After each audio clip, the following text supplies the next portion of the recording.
Bab hadis tentang bersembahyang ketika masuk ke masjid. Dengan sanadnya Imam Abu Dawud meriwayatkan dari Abi Qatadah bahawa Rasulullah sallallahu alaihi wasallam bersabda, apabila seseorang dari kamu datang ke masjid atau pergi ke masjid atau masuk ke masjid, maka hendaklah dia mengerjakan 2 rakaat sembahyang sebelum duduk. Dengan sanadnya Imam Abu Dawud meriwayatkan dari Abi Qatadah lagi anin Nabi sallallahu alaihi wasallam, sama seperti makna hadis yang tersebut sebelum ini. Cuma dalam riwayat ini perawinya menambahkan thumma liyaq'ud ba'du. Selepas itu bolehlah dia duduk insya'a kalau dia mahu, aw liyadhhab li hajatih, atau bolehlah dia pergi untuk hajatnya. Babun fi fadlil qu'ud fil masjid. Bab tentang kelebihan duduk dalam masjid. Dengan sanadnya Imam Abu Dawud meriwayatkan dari Abi Hurairah bahwa Rasulullah sallallahu alaihi wasallam bersabda, malaikat beristighfar untuk seseorang dari kamu selagi dia berada di tempat sembahyang, di tempat yang dia mengerjakan sembahyang di situ, selagi dia tidak berhadas au yaqum, atau selagi dia tidak berdiri. Dalam setengah nuskhanya bukan yaqumu dengan ada wa begitu, tetapi yaqum. Kalau hak tu lebih sesuai lagi dengan hak sebelum ni, ma lam yuhdith au yaqum, yakni ma lam yaqum, au tu ataf kepada yuhdith. Kalau dengan yaqum, yakni tak tanpa waw, itu lebih sesuai lagi.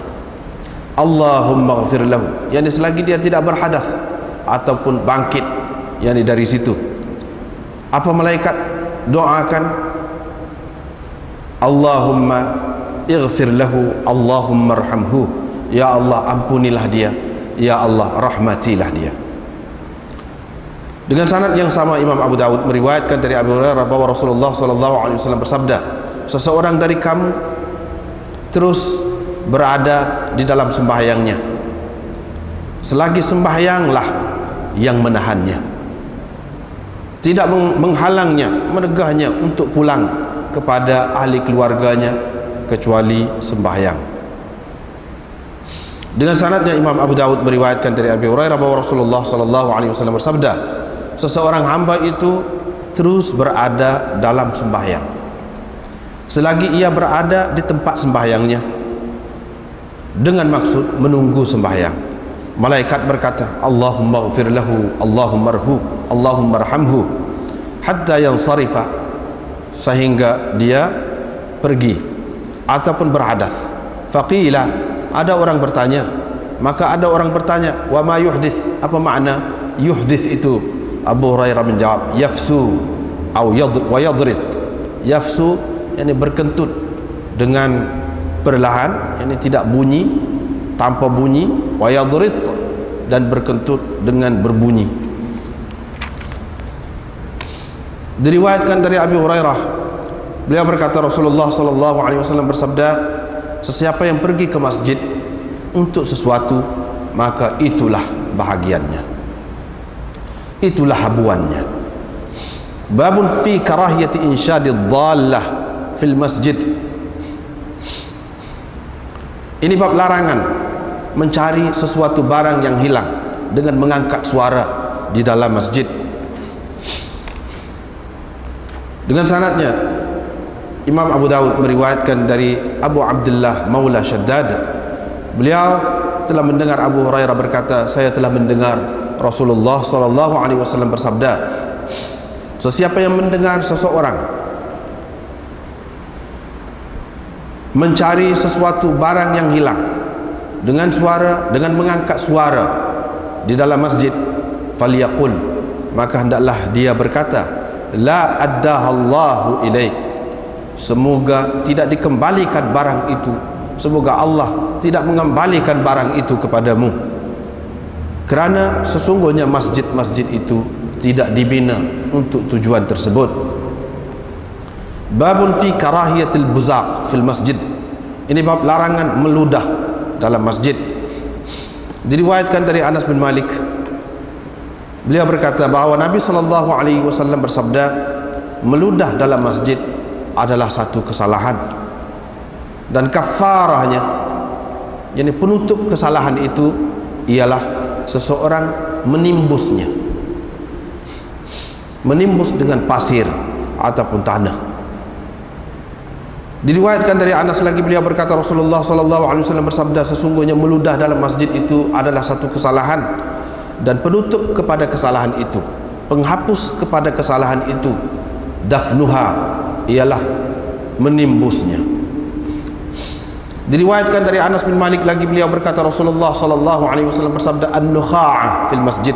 Lalu perawi menyebutkan sama seperti lafaz hadis yang tersebut sebelum ini, cuma permulaan dia tu an-nukha'ah, yakni membuang hingus ataupun kahak, ataupun kita kata bahasa Kelantan kata geriak. Yalah belaka lah tu. Hal lain super dengan hal tadi lah. Diriwayatkan dari Abu Hurairah, beliau berkata Rasulullah SAW bersabda, sesiapa yang masuk ke dalam masjid ini lalu dia meludah di dalamnya ataupun dia mengeluarkan kahaknya, maka hendaklah dia mengorek tanah ataupun pasir itu, waliyadfinhu, dan menimbuskannya. Kalau dia tidak melakukan demikian, maka hendaklah dia meludah dalam kainnya, kemudian membawanya keluar. Dengan sanadnya Imam Abu Dawud meriwayatkan dari Tariq bin Abdullah Al-Muharibi, beliau berkata Rasulullah SAW bersabda, apabila seseorang berdiri ataupun bangkit untuk mengerjakan sembahyang, atau syak perawi, apabila seseorang dari kamu mengerjakan sembahyang, maka janganlah sekali-kali dia meludah ke sebelah hadapannya, dan jangan juga ke sebelah kanannya, tetapi ke sebelah kirinya.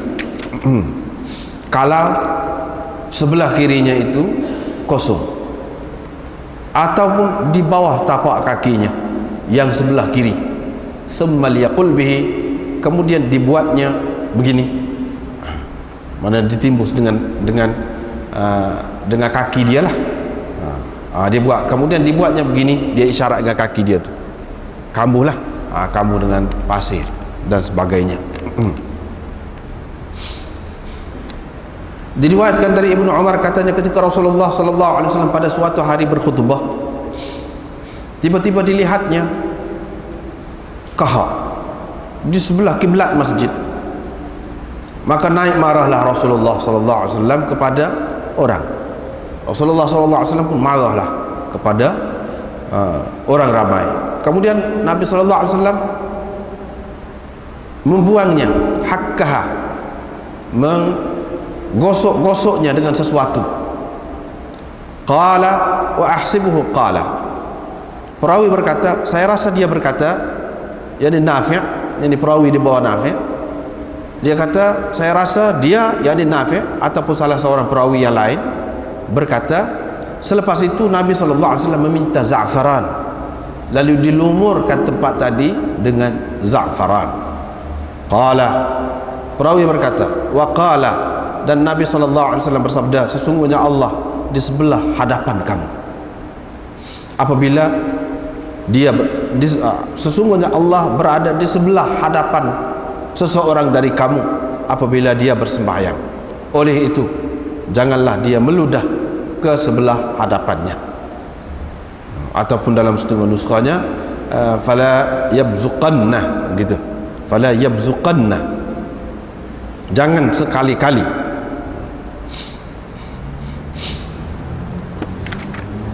Diriwayatkan dari Abi Sa'id Al-Khudri bahwa Nabi SAW suka membawa arajin, yakni pelepah tamar, wala yazalu fi yadihi minha, sentiasa ada pelepah itu di tangannya. Pernah Nabi SAW masuk ke dalam masjid, dilihatnya kahak terdapat di sebelah kiblat masjid itu. Nabi SAW pun menggosoknya, dengan pelepah tamar tadi. Thumma aqbala 'ala an-nas mughdaban. Kemudian Nabi sallallahu alaihi wasallam menghadap orang ramai dengan marah. Baginda bersabda, ayasurru ahadakum an yubsaqa fi wajhi? Sukakah seseorang dari kamu diludah orang di hadapannya, di mukanya? Sesungguhnya seseorang dari kamu apabila menghadap kiblat, sesungguhnya dia menghadap Tuhannya Azza wa Jalla dan malaikat di sebelah kanannya. Oleh itu, janganlah dia meludah ke sebelah kanannya dan jangan ke sebelah kiblatnya, tetapi hendaklah dia meludah ke sebelah kirinya ataupun di bawah tapak kakinya, yakni yang sebelah kiri. Fa in ajila bihi amrun, kalau dia terdesak falyaqul hakadha, maka hendaklah dibuatnya begini. Ibnu Ajlan menggambarkan kepada kami, yaitu diludahnya dalam kain, ambil kain sapu tangan dalam poket ni, bubuh buat begitu. Ibnu Ajlan menggambarkan kepada kami, yaitu dengan dia meludah dalam kainnya, kemudian menggosok-gosok sebahagiannya dengan sebahagian yang lain, yakni sapu tangan saat ni bubuh dalam poket, begitu. Dengan sanadnya Imam Abu Dawud meriwayatkan dari Ubadah bin Al-Walid bin Ubadah bin As-Samit, beliau berkata, kami pergi kepada Jabir, maksud beliau bin Abdullah. Ketika itu beliau berada di masjidnya. Beliau pun berkata, Rasulullah sallallahu alaihi wasallam pernah datang ke masjid kami ini. Di tangan baginda ada pelepah tamar ibni Tab. Pelepah tamar ibni Tab. Fanazara, Nabi sallallahu alaihi wasallam pun tengok, dia nampak di sebelah kiblat masjid itu ada kahak. Fa aqbala 'alaiha, Nabi sallallahu alaihi wasallam pun menuju ke tempat kahak itu. Fa hattaha bil urjun, digosoknya dengan pelepah tamar tadi. Thumma qala, kemudian baginda bersabda, siapakah di antara kamu yang suka Allah memalingkan mukanya daripadanya? Kemudian baginda bersabda, sesungguhnya seseorang dari kamu apabila bangkit bersembahyang, Allah berada di sebelah hadapannya, maka janganlah sekali-kali dia meludah ke sebelah hadapannya dan jangan ke sebelah kanannya, hendaklah diludahnya ke sebelah kirinya, di bawah kakinya yang kiri, yakni di bawah kaki kirinya. Fa in ajilat bihi badirah, kalau ada sesuatu yang mendesak, kalau keadaan mendesak, falyaqul bi thawbihi hakadha, maka hendaklah dibuatnya dengan kainnya begini. Wa wada'ahu fi fihi, dia meletakkan pada mulutnya kain. Thumma dalakahu, kemudian digosoknya, bubuh dalam poket. Begitu. Thumma qala, kemudian Nabi sallallahu alaihi wasallam bersabda, aruni abiran, bawakan kepadaku wangi-wangian. Abir, nama sejenis wangi-wangian. Faqama fatam minal hayy, maka bangkitlah, bangunlah seorang anak muda dari penduduk kampung itu, bersegera kembali kepada keluarganya. Dia pun membawa khaluq di atas tapak tangannya, membawa sejenis wangi-wangian di atas tapak tangannya.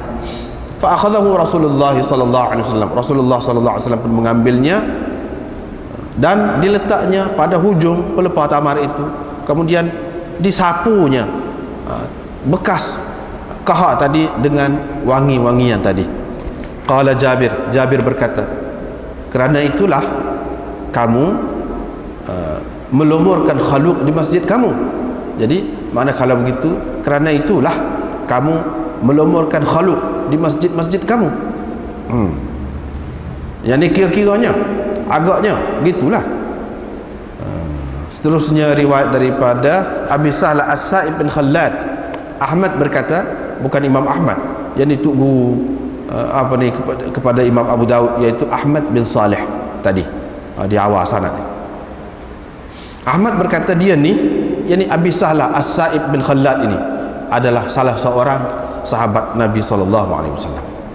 Apa dia kata? Inna rajulan amma qauman, pernah ada seorang lelaki menjadi imam kepada satu kumpulan orang. Fabasaqa fil qiblah, dia meludah ke arah kiblat yang menjadi imam itu. Pada ketika itu Rasulullah sallallahu alaihi wasallam memerhatikannya. Rasulullah sallallahu alaihi wasallam pun selepas dia selesai bersembahyang berkata, dia tidak boleh menjadi imam kepada kamu. Fa arada ba'da dhalik, selepas itu orang tadi mahu menjadi imam lagi kepada mereka, tetapi mereka menghalangnya. Mereka memberitahunya tentang kata-kata Rasulullah ataupun apa yang disebutkan oleh Rasulullah sallallahu alaihi wasallam tadi. Dia pun bertanya, dia pun sebutlah perkara itu kepada Rasulullah. Yang orang kata begitu. Faqala, Nabi sallallahu alaihi wasallam kata, "Iya, betul. Wa hasibtu annahu qala." Dan saya rasa dia berkata, "Innaka adzaitallaha wa rasulah." Sesungguhnya engkau telah menyakiti Allah dan Rasulnya. Seterusnya riwayat daripada Mutarrif dari ayahnya, beliau berkata, saya telah pergi kepada Rasulullah sallallahu alaihi wasallam ketika baginda sedang bersembahyang. Baginda meludah di bawah tapak kaki kirinya. Dengan sanad satu lagi begitu juga, cuma dia ada tambah, kemudian Nabi sallallahu alaihi wasallam pun menggosoknya dengan sepatunya. Seterusnya riwayat daripada Abi Sa'id, beliau berkata, pernah saya melihat Wathilah bin al-Asqa' di Masjid Dimashq meludah di atas buri, di atas tikar, thumma masahahu birijlih, kemudian dia menyapu dengan kakinya. Faqila lahu lima fa'alta hadha, orang pun bertanya dia, kenapa engkau lakukan begini? Dia berkata, kerana aku pernah melihat Rasulullah sallallahu alaihi wasallam melakukannya.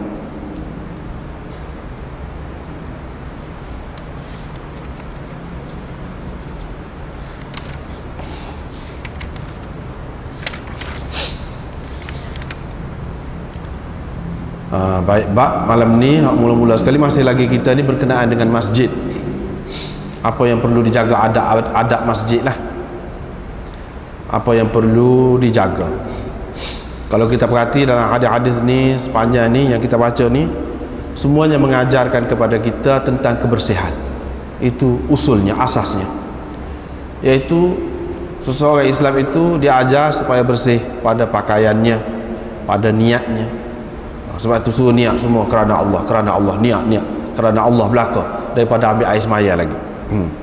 Bersih pakaiannya, bersih tubuhnya, dan bersih tempatnya. Hak ni termasuk dalam bersih tempat. Hak ni cara ke masjid ni termasuk dalam tempat, bersih tempat.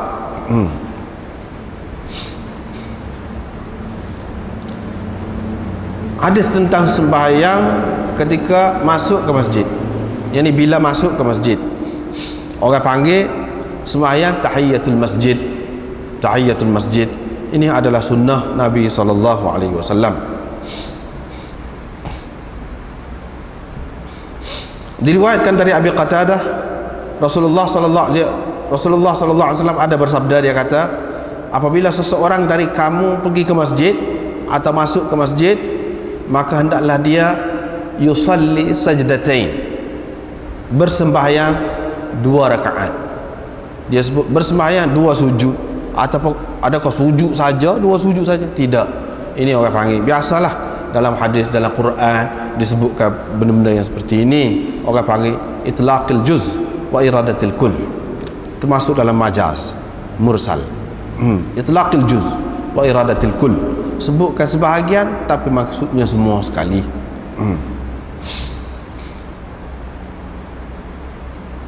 Sembahyang maksudnya 2 rakaat, bukan 2 sujud saja. Sebelum duduk,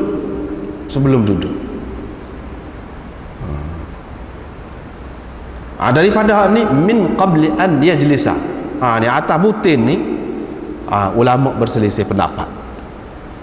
Ada yang mengatakan kalau dia nak duduk baru ada sunat tahiyatul masjid. Kalau dia sekadar nak baiki kipah ke, nak baiki lampu ke, nak apa-apa ke, nak lalu saja ke, tidak. Kalau ada maksud nak duduk, Kalau dia tidak ada maksud nak duduk, tak. Tapi ada juga yang mengatakan tidak. Kalau maksud nak duduk tu lebih-lebih lagi lah. Kalau tidak ada maksud nak duduk pun, memang masjid itu perlu dihormati. Cara menghormati masjidnya lagu mana? Membesarkan masjid itu sebagai syiar, yaitu dengan bersembahyang 2 rakaat walaupun tidak ada maksud nak duduk. Walaupun tidak ada maksud nak duduk.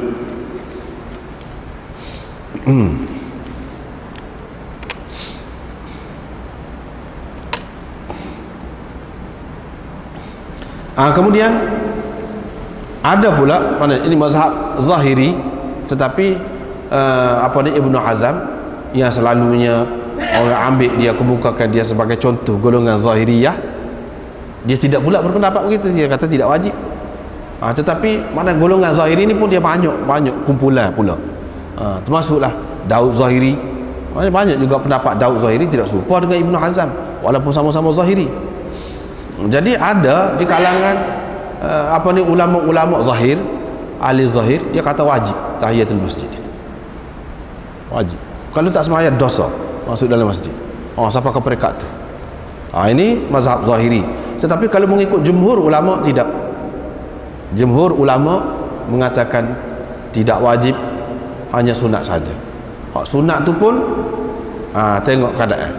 Tadi maknanya kalau ada khilaf, kalau maksud nak duduk baru ada sunat, kalau tidak maksud nak duduk tidak ada. Satu. Yang kedua, kalau orang tu sudah duduk lagu mana?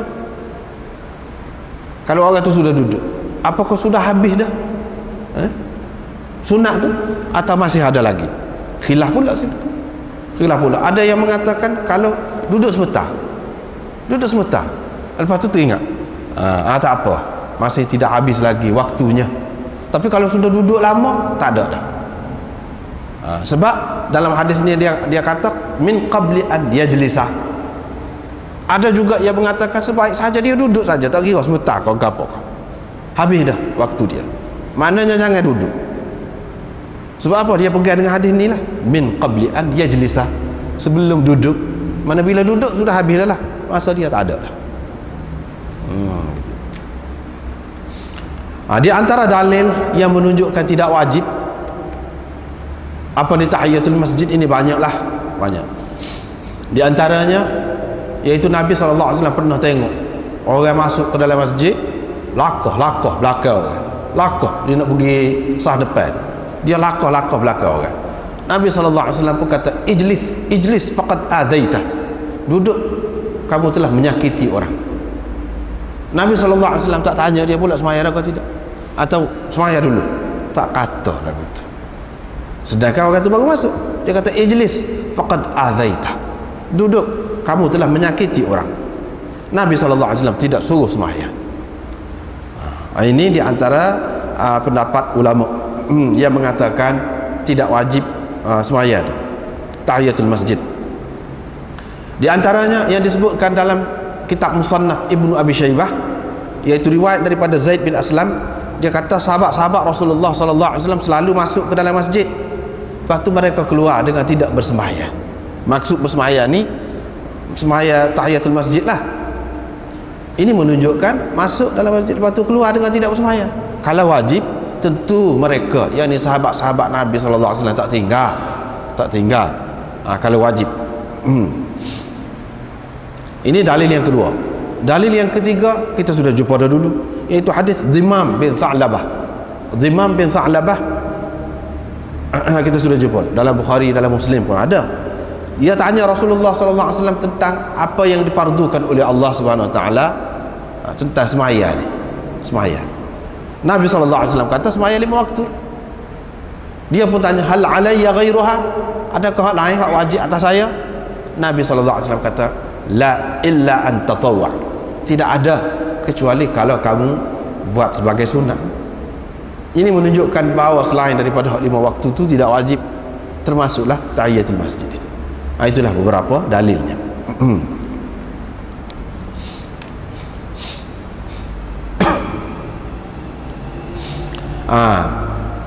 Di antara dalil lagi, tapi dalil ini yang dikemukakan oleh ulama bukan dalil daripada naqli lah, tapi dalil akli, iaitu tidak ada siapa pun, semua ulama, termasuk ulama zahir sekalipun, tidak ada yang mengatakan kalau nak masuk dalam masjid ni kena ambil air semaya. Tak ada. Maknanya masuk dalam masjid tak ada air semaya pun tak apa, semua kata lagu tu. Kalau masuk dalam masjid mesti kena semaya, mesti kena ada air semaya. Itu dalil akli. Ni menunjuk ni tak apa masuk, tak ada air semaya. Sebab apa? Sebab tidak kena semaya. Sebab apa tidak perlu ambil air semaya dulu? Sebab tidak wajib semaya. Kalau wajib tentu dia wajib dah lah ambil air semaya sebelum masuk masjid tu. Ni tidak. Sedangkan amalan ini sudah turun temurun dah daripada zaman sahabat lagi lagu tu. Ramai masuk dalam masjid tak ada air semaya pun, ramai. Selalulah ni berlaku. Kalau lah wajib tentu dia tak tinggal. Tapi keadaannya berlaku sebalik.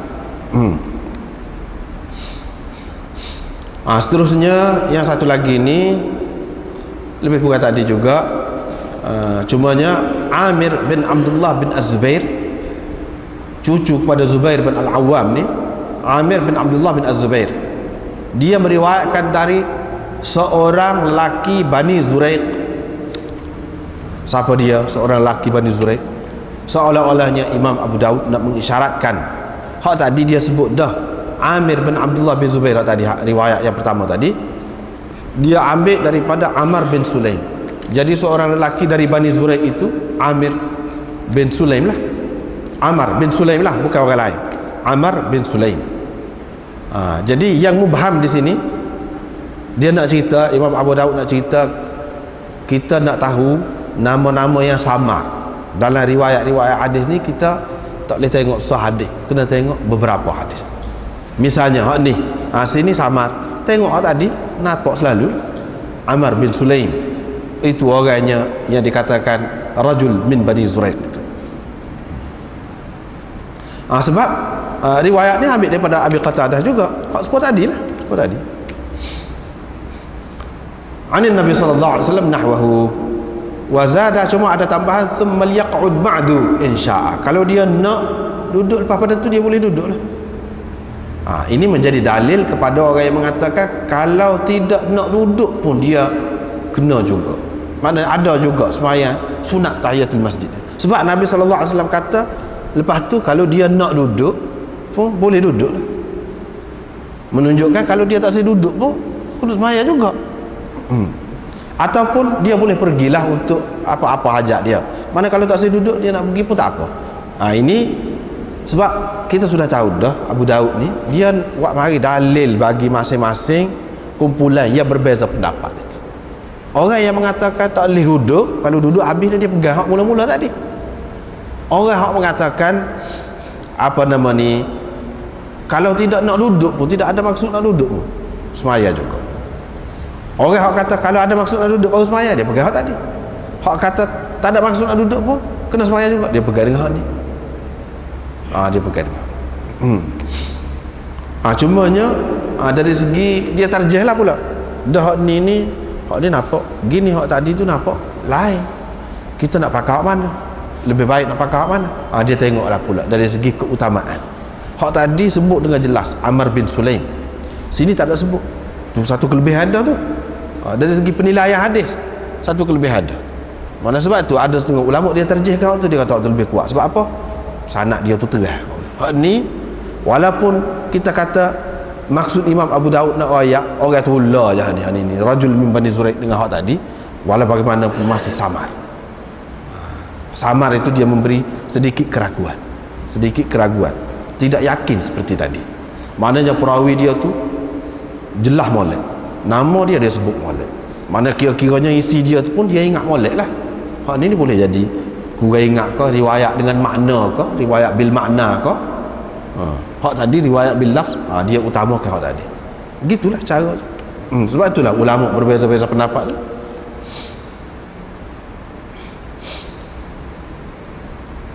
Baik, ini bab kelebihan duduk dalam masjid. Duduk dalam masjid itu ada kelebihannya yang tersendiri. Diriwayatkan dari Abi Hurairah bahawa Rasulullah sallallahu alaihi wasallam bersabda,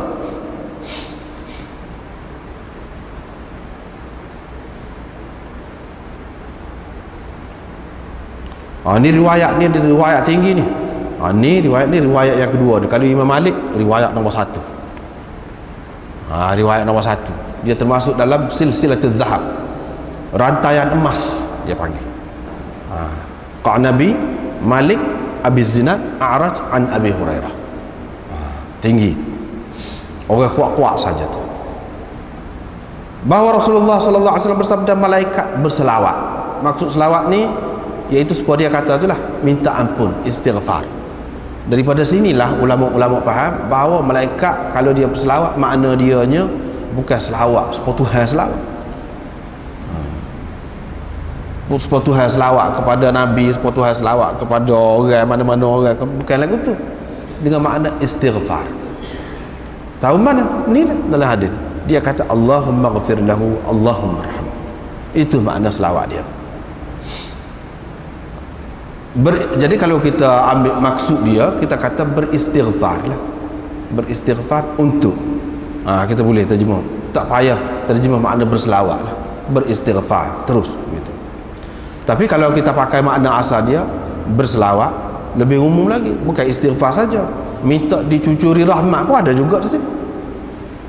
Cumanya kita kena faham lah dulu lagi lah. Kalau malaikat selawat dia makna gini. Kalau orang selawat dia makna gini. Kalau daripada Allah selawat dia makna gini. Kalau daripada Allah selawat maknanya rahmat. Kalau daripada orang selawat maknanya doa. Kalau malaikat istighfar ataupun tarahum.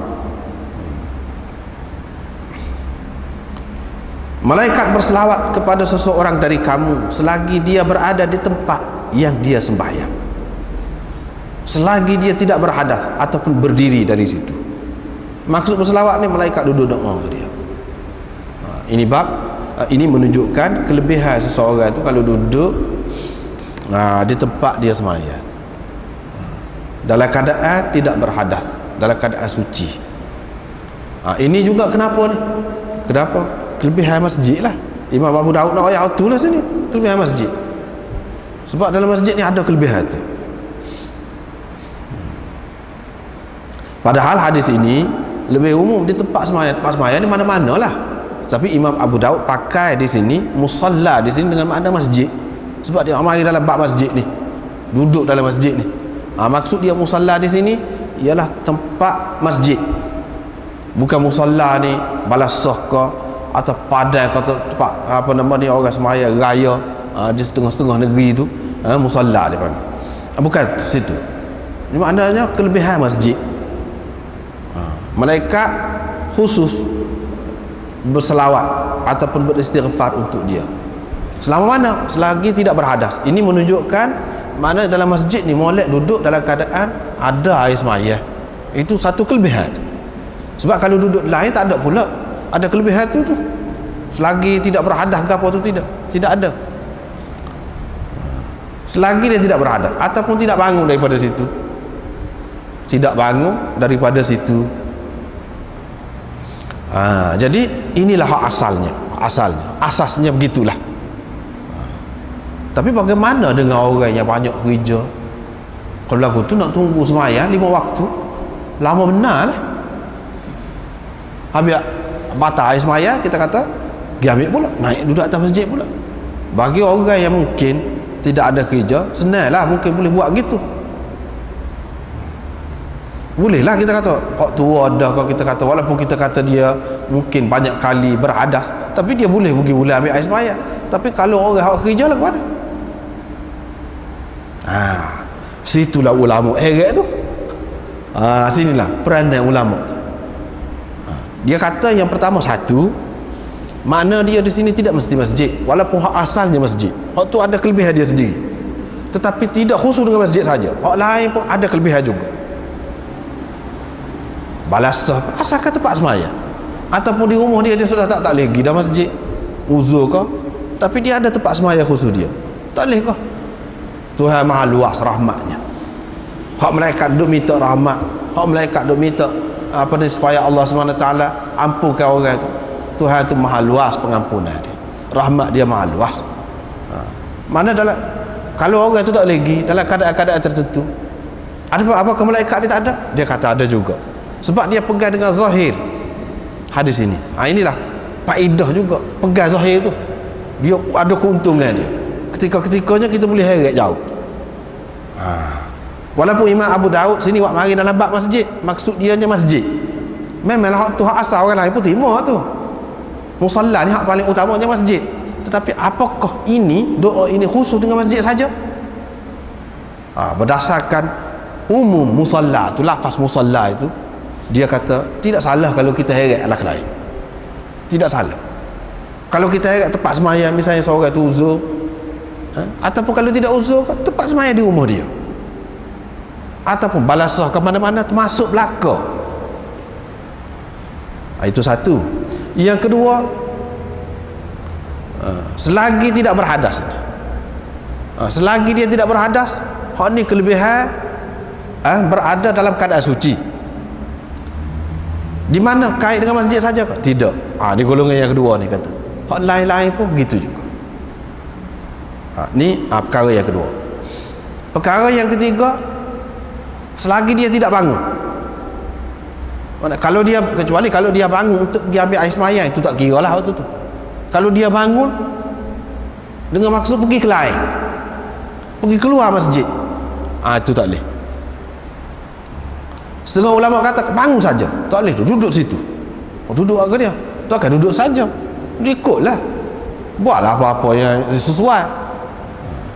Itu maksud dia naknya. Apabila duduk berzikir, duduk baca Quran, duduk mengaji dan sebagainya, itu maksudnya nak suruh duduk tu, duduk dalam keadaan ada sembahyang. Hak utamanya dan mengikut kebanyakan mazhabnya, ada sembahyang tu suatu yang mesti untuk baca Quran, pegang Quran. Maksudnya nak suruh baca Quran, bukan duduk saja, nak suruh baca Quran. Kalau kita kata nak ngatik, kalau kita kata nak tasbih ke nak apa, tak payah ada sembahyang tu. Semua kata lagu tu hak perlu ada sembahyang digap. Quran lah, maknanya secara tidak langsung dia nak suruh kita duduk dalam masjid, tempat yang suci, tempat yang paling istimewa, baca Quran. Tu hak dia naknya. Hak dia nak situ pergi. Ataupun buat lain-lain pun tak apa, tapi hak paling utamanya baca Quran. Ada juga ulama yang mengatakan kalau dia pergi mari dalam batas masjid tu tak apa lagi. Ini orang panggil tak pergi lagi, tak bangun lagi tu, tak bangun lagi, tidak meninggalkan masjid lagi. Hak maksud bangun ni pergi keluar masjid. Kalau selagi dalam masjid tu dia duduk dalam masjid, mungkin dia duduk cuci hujung masjid tu, tolong bersih, buat apa-apalah dalam masjid. Itu tidak maksud bangun. Bukan makna dia tidak dapat doa malaikat tu, tidak. Masih dapat lagi. Masih dapat lagi. Ada pula ulama ni pendapat seterusnya.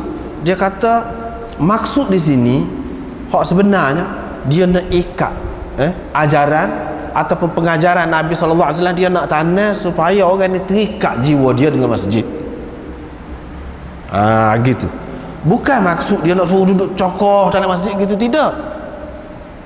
Tetapi manusia ni kalau tidak dilatih duduk lagu tu, biasanya dia tidak terikat hati dia.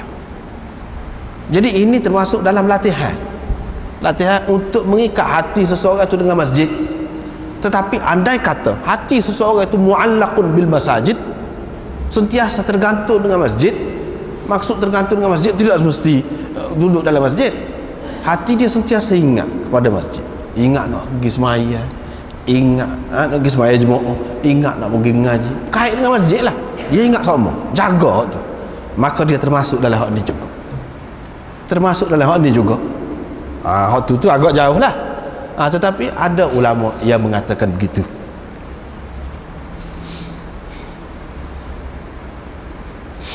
Hadis yang kedua ni maknanya sentiasa ataupun terus seseorang itu berada dalam sembahyang, yakni seperti berada dalam sembahyang, pahala dia tu.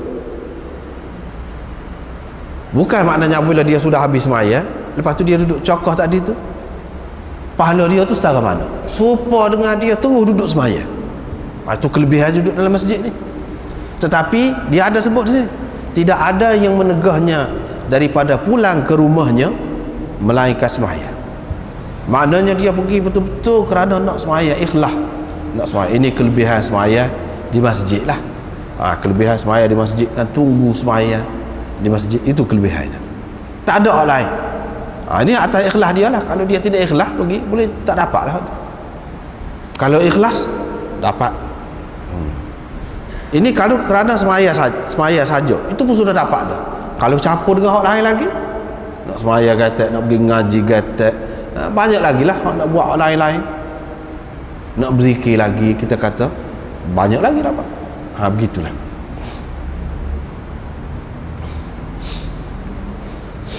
Ni hadis yang ketiga, seseorang hamba itu dikira seperti dalam sembahyang selagi dia berada di musallanya menunggu sembahyang.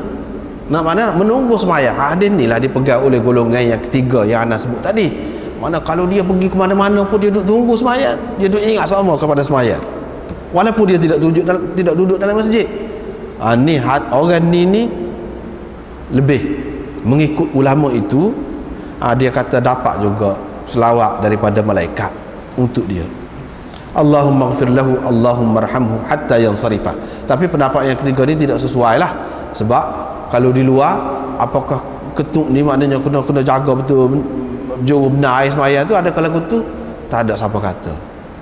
Dengan sebab itulah ini semua ni lebih sesuainya, hak paling tepatnya, hak asasnya, hak mula-mula sekalinya untuk apa? Untuk masjid. Tak lagi dah tu semua terima dah. Kelebihan duduk dalam masjid dalam keadaan suci. Sebab apa? Di sinilah tempat berhimpunnya orang-orang yang suci, makhluk yang suci, iaitu malaikat-malaikat. Dia suka dalam masjid. Sebab itulah disuruh bersih. Sebab malaikat tak suka orang kotor. Sebab itulah disuruh wangi. Yang menjijikkan dia tak suka. Sebab malaikat tak suka. Tempat dianya di masjid, sehingga dia balik ataupun pergi ataupun berhadas. Maksud berhadas di sini ialah berkentut. Kentut tu tak kira kentut besar ataupun kentut kecil. Yafsu tu maknanya kentut kecil lah kita kata. Hak tak bunyi. Yadrib tu kentut besar, tak kira, asalkan membatalkan air sembahyang. Apa dia tidak sebut kencing? Tak, kalau nak kencing dalam masjid pula sebut hak kira-kiranya orang tak nampak lah kotor tu. Tetapi hakikatnya malaikat, kita sudah jauh dengan malaikat apabila kita di dalam keadaan kotor. Itu hakikatnya. Ini satu kenyataan yang kita dapat di sini, bahawa malaikat begitu suci sehingga dalam keadaan hak tidak nampak lah kita kata. Ketuk tu pun dia tidak suka dah. Mana nak suci betul.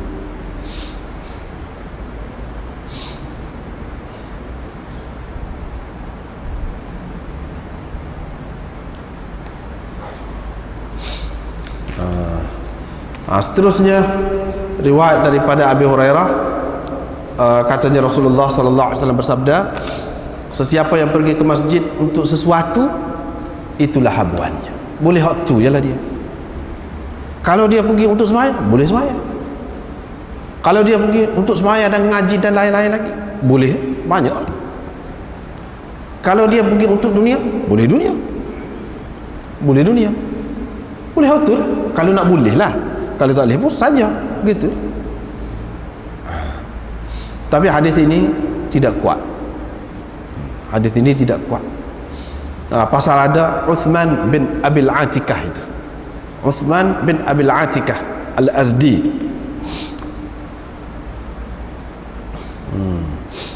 Ini kita baca sini dalam syarah dia sebut, Ibnu Ma'in kata laisa bil qawi, tidak kuat. Wa qala fi mawdi'in akhar laisa bi syai', tak ada gapo. Yaqub bin Sufyan berkata dhaiful hadis. Nasai berkata laisa bil qawi. Di tempat yang lain Nasai kata dhaif. Abu Ahmad Al-Hakim berkata laisa bil qawi indahum. Di sisi ulama rijal hadis tidak kuat.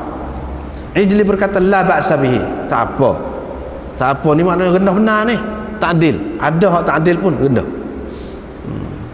Uthman Ad-Darimi mengatakan puji dia ni, dan dia kata dia ni orang yang betul. Abu Hatim meriwayatkan dari Duhaim, dia kata la ba'sa bihi, tak apa.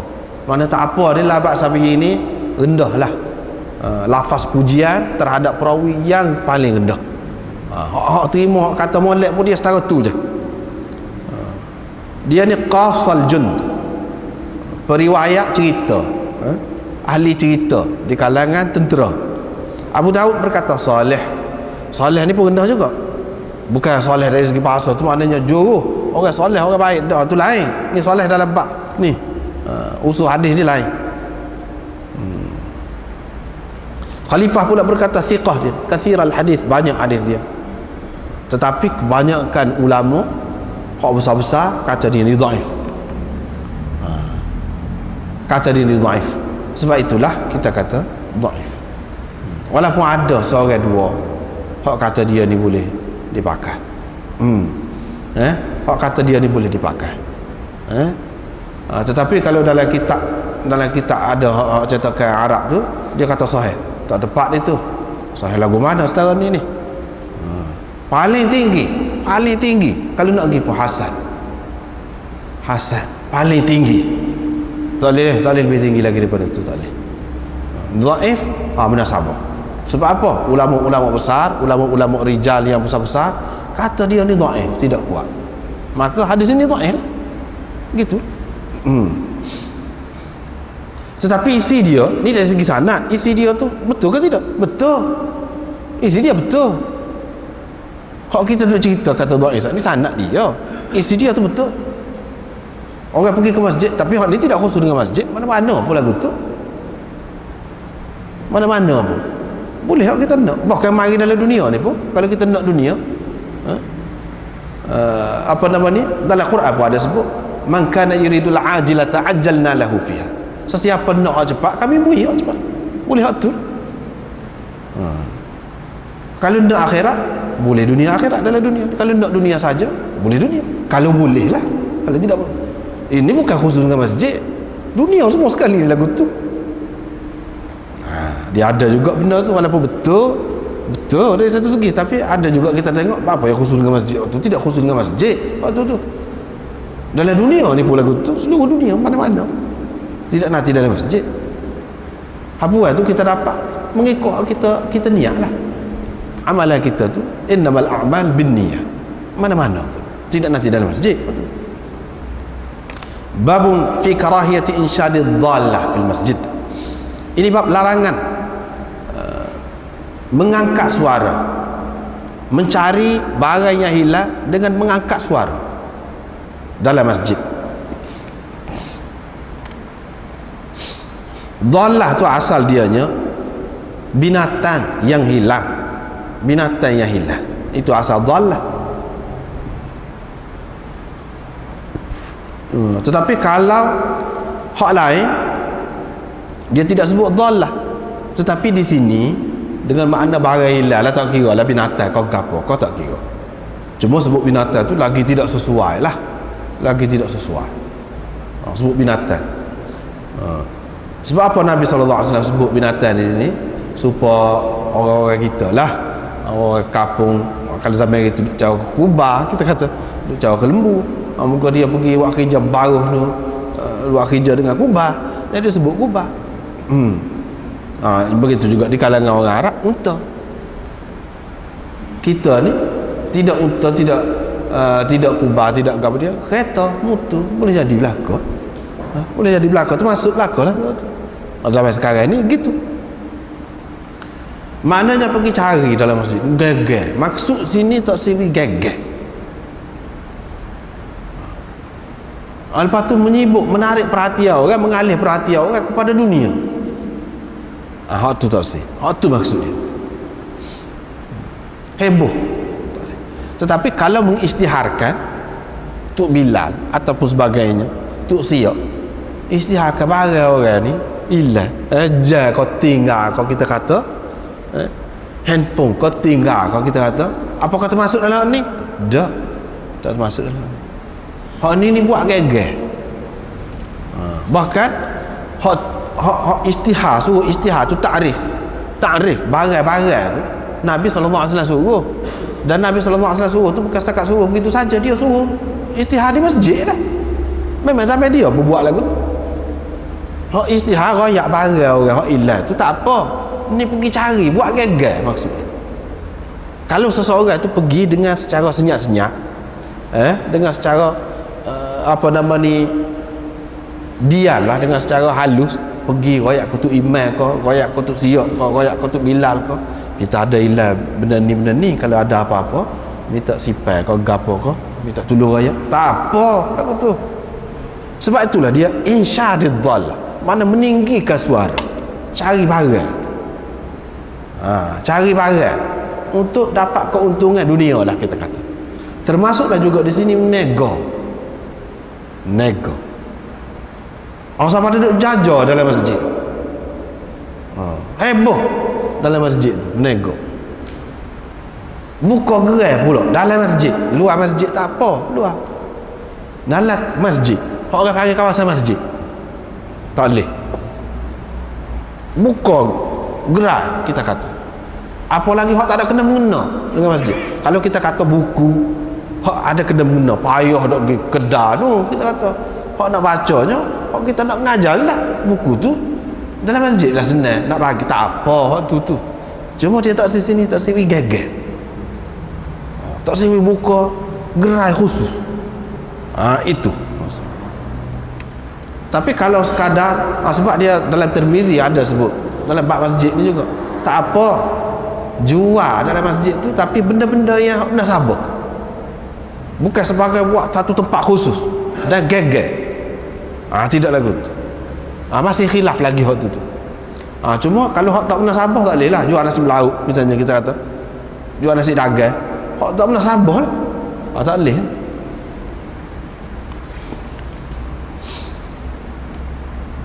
Itu yang tidak boleh. Lepas tu buat heboh pula. Jadi kalau ada seseorang tu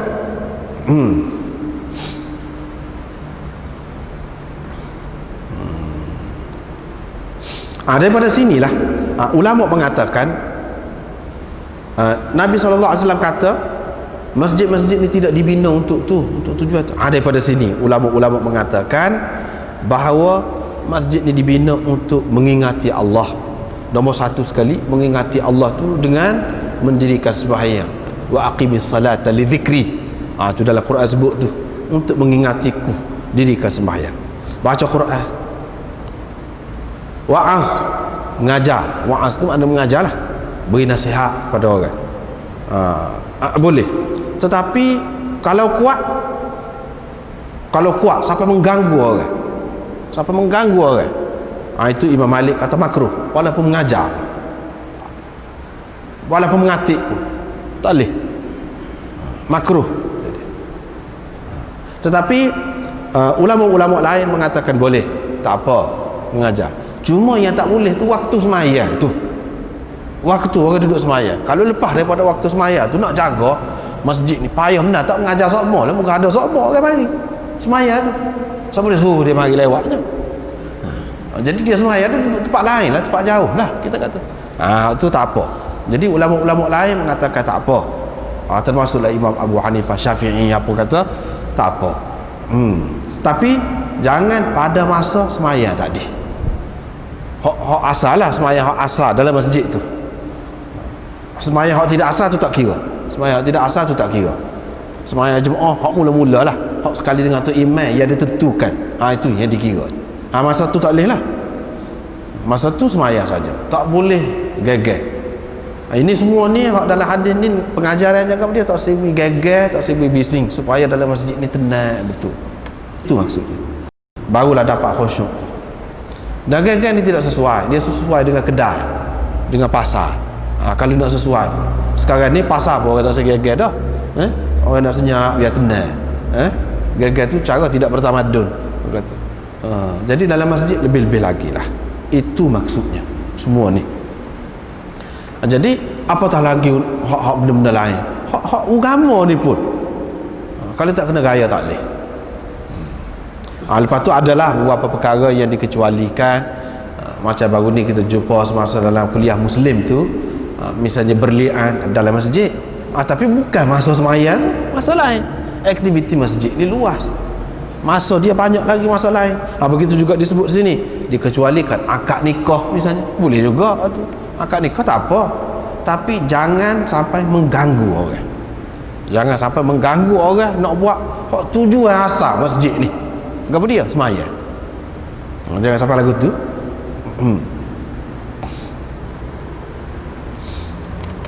Kemudian Nabi SAW kata, sesiapa yang dengar ada orang duduk gagal lagu tu, hendaklah dia kata lagu mana? La addahallahu ilaik, semoga Allah tidak mengembalikannya kepadamu, tidak mengembalikan barang yang kau gagal tu, gagal kerananya itu, semoga Allah tidak mengembalikan kepadamu, semoga mu tak jumpa sama benda tu. Maknanya engkau tidak beruntung, semoga engkau rugilah.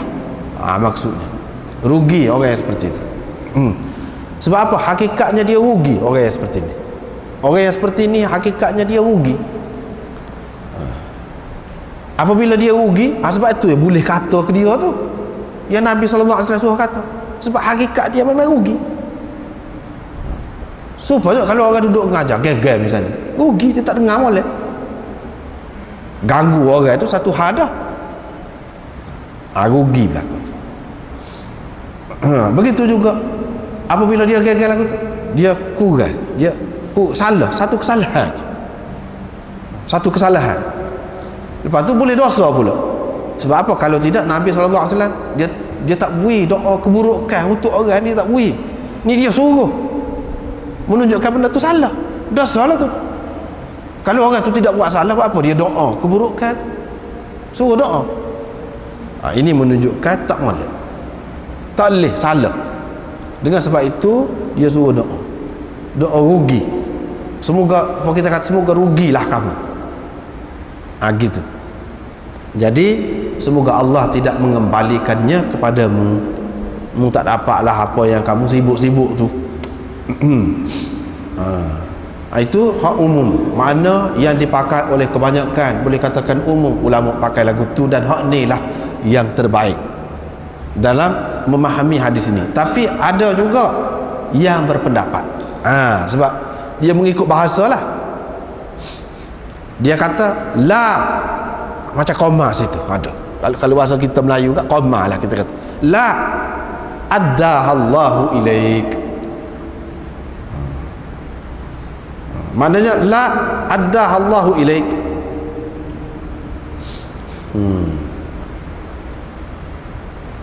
Jadi la di situ bukan la nafi, tetapi la nahi. Hak tadi kita pakai semoga Allah tidak mengembalikannya kepadamu, tidak mengembali, tidak, itu nafi orang panggil. Orang panggil ini ayat khabariyah lafzan insya'iyah maknan. Mana dari segi zahir lafaz dia tu berupa cerita, tetapi dari segi makna dia tu adalah insya', yang ni doa, semoga, ada makna semoga. Kalau kita nak kira cerita kan, Allah tidak mengembalikannya kepadamu, tu cerita tidak mengembalikan kepadamu. Semoga tu mari mana? Mari daripada insya'iyah maknan itu. Inilah dia benda-benda ni berbahasa dalam ilmu balaghah lah tu, dalam ilmu balaghah. Jadi dia pakai la di sini dengan makna la nafi, tetapi ada juga ulama, tapi hak ni tak ramai, tak sepakat. Hak ni lah tak berapa molek, saja kita nak cerita ya. Dia pakai la di sini dengan makna la nahi. La nahi itu dengan makna jangan. Tak sah, tak sedut gagal lah maksudnya. Addahallahu ilaik. Dalam setengah-setengah riwayatnya dia kata raddahallahu ilaik, jangan, semoga Allah mengembalikannya kepadamu. Jangan tu jangan gagal lah, gagalnya, tapi kita doa kebaikan untuk dia. Gitu pula. Semoga Allah, semoga tu duduk pada addaha tu, bukan la tu, pada la tu tidak. Jangan, yang ni jangan gagal tu. Semoga Allah mengembalikannya kepadamu. Kita doa baik ke dia tu.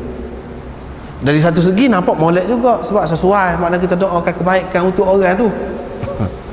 Molek, tapi tidak sesuai dengan maksud hadis ni. Sebab kalau lagu tu maknanya orang tak takut lah, Tapi dari satu segi makna macam pujuk, waktu tu macam pujuk. Jangan tersudut gagal lah.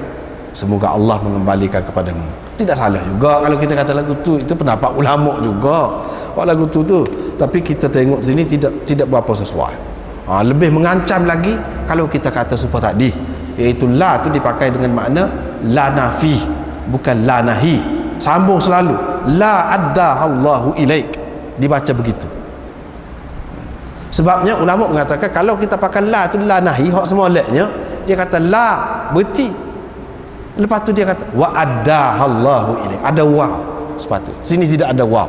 Bila tidak ada waw, maka lebih kuat dia ni dengan makna la nafi, bukan la nahi. Itu dari segi kaedahnya. Sebab itulah yang kita kata pendapat yang pertama tu lebih kuat dan lebih sesuai di sini, bukan pendapat yang kedua. Walau bagaimanapun pendapat yang kedua tu tak boleh dibuat saja. Dia pendapat orang pandai juga. Begitu. Sebab itulah dalam syarah ni pun dia ada sebut. Mana pendapat ulama juga, sakit kepala juga dia nak tubik lagu tu pun. Susah juga, ijtihad juga lah orang kata. Ijtihad juga. Mana ada juga kaedah boleh juga dari satu sudut. Nampaknya kita berhenti sekat tu sebab ni panjang pula. Berhenti sekat tu dulu malam ni. Wallahu a'lam wa akhiru da'wana alhamdulillah.